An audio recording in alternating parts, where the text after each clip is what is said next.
Let me say this to you that I'm very delighted to be here with you, and I want to share something that I have on my mind. I think it'll be useful. I don't know, I'll wait and see what your thoughts are, but it has to do with yourself and investing in yourself. Warren Buffett, who is considered to be one of the greatest investors of the 21st century and one of the greatest minds that we've ever seen around the area of investing in business, is noted to have made a statement. And in his statement, he said that investing in yourself is the most important investment that you can make. And I believe that to be true. I believe that the quality of your life is really a reflection of the quality of the level of wisdom, knowledge, understanding, and good judgment that you have. And in any area of your life, you never have a problem, or rather a problem relating to that area. You have a wisdom problem, a lack of knowledge, a lack of understanding, a lack of judgment. Let me explain what I mean by that. Let's use the area of relationships, for example, and I'll use myself as a good model. I used to always be quite good at passing the blame to other people in my relationships. This is in the past. And whenever something went wrong, it was never my fault. It was always, well, we have a problem. Oh, she's the problem. Oh, there's a problem. I can't deal with this problem. I can't be bothered. But it was always about other people. It was always about someone else. And it wasn't until a couple of years ago that I started to study what it really took to be successful in every area of life that I came to the realization and the revelation that for things to have changed in my life, that I was the most important ingredient that I had to change. I came to the understanding that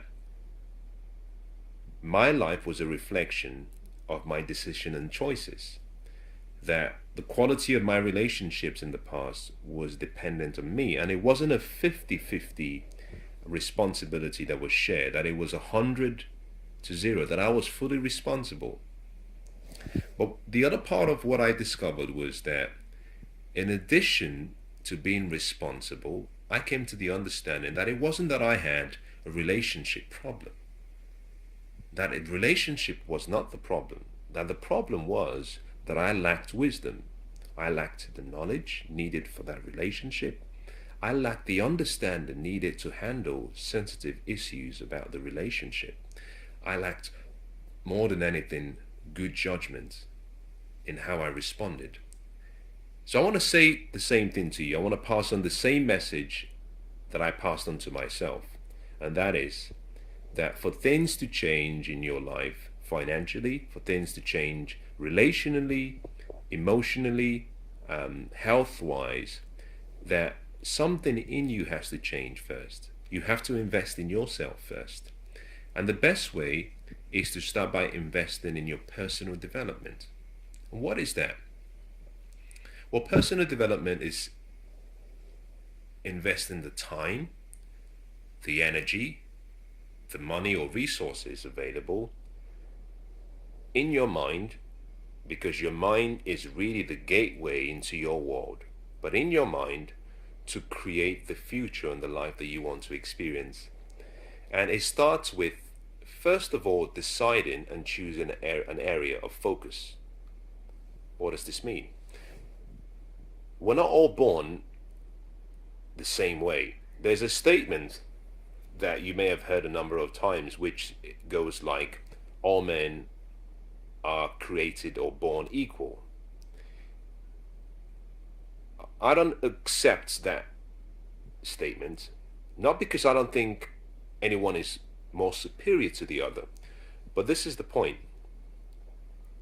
We have 7 billion people in the world today, and what we know just through DNA testing, fingerprint testing, that none of the 7 billion people are alike.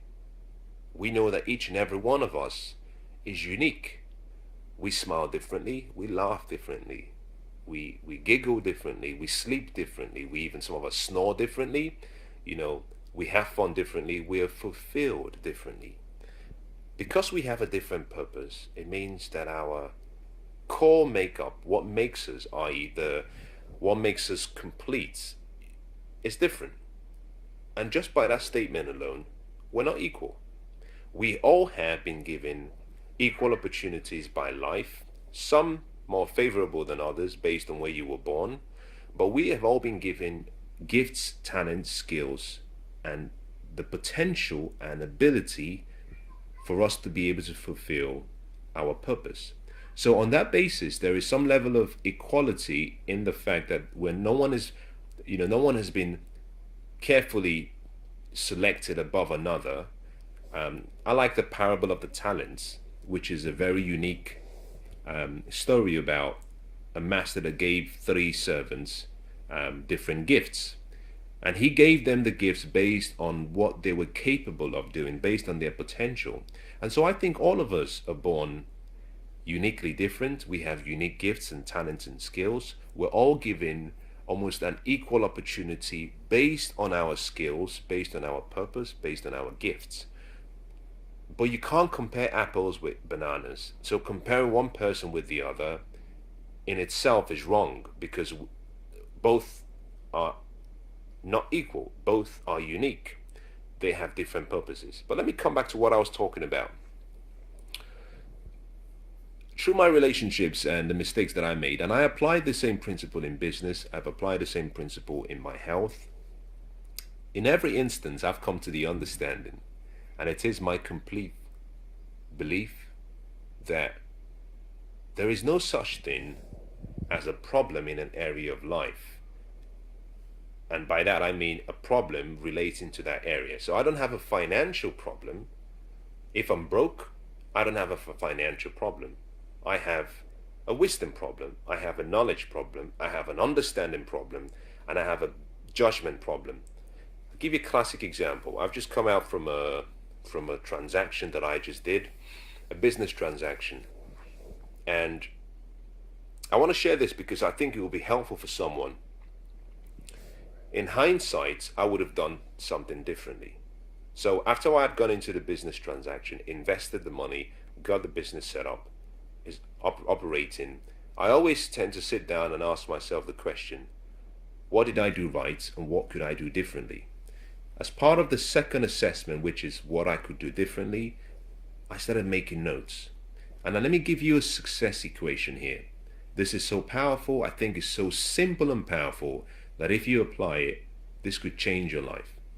I think what I'm about to share with you is probably much better than you might even get in an MBA course. And that is this. When you've labored and you've invested in a venture or in a business, in a relationship, in any area of life, and you've failed, get a piece of paper and go step by step and identify the steps that you took, but the reasons for the failure. So step by step, identify what went wrong, what you would have done differently, the decisions you made, why they didn't work. Identify it in a very precise way. When you've finished, reverse it. So just reverse the sequence. So you started with number one, and let's say you've written down perhaps 20 items, down to the final date when everything was closed, and that was it. Now reverse those descriptions. So start from number 20 and go back to number one. If you do that, what you've just written out is a success equation. By reversing it, you simply start with the end in mind. So you're now saying to yourself, to succeed, if I start with number 20, and I move to number 19, and I move to number 18, and I walk step by step, knowing what I know now, I can guarantee you that you will succeed. That is the lesson in itself. Whenever you go through a failed experience, document it, capture it, identify as much as you can what went wrong, what you would have done differently, Now, in doing that, what you may have done differently, there is no harm in referring to other great men and great women to get their feedback. Let other people critique the steps you took. Capture it. When you've captured it, reverse what you've just written down. That is the equation for success in that area. It's powerful. But let's come back to what I was trying to say. I realized for my life that whenever I had a financial problem, that it wasn't a financial problem. It was the fact that I lacked wisdom. Now, what is wisdom? This is where we get quite interesting and it gets exciting. Let me explain wisdom using two methods. The first method comes from my core beliefs, what I believe in, and that has to do with my faith.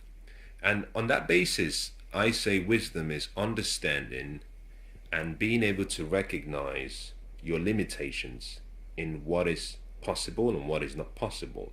Wisdom is being able to look through different circumstances and scenarios and environments and people, relationships, and tell what is different. You can see someone, and I like what my mentor says. My mentor says wisdom is the ability to be able to see the difference in various opportunities, in various people, in various scenarios.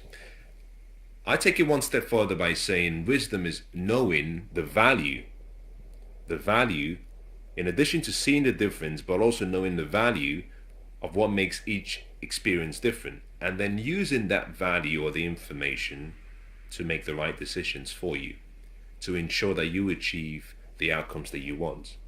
Some people say wisdom is, using your ability to solve a problem. That in itself is a good definition. In another way, there's a part of me that thinks that wisdom comes with a level of intelligence that almost defiles conventional thinking.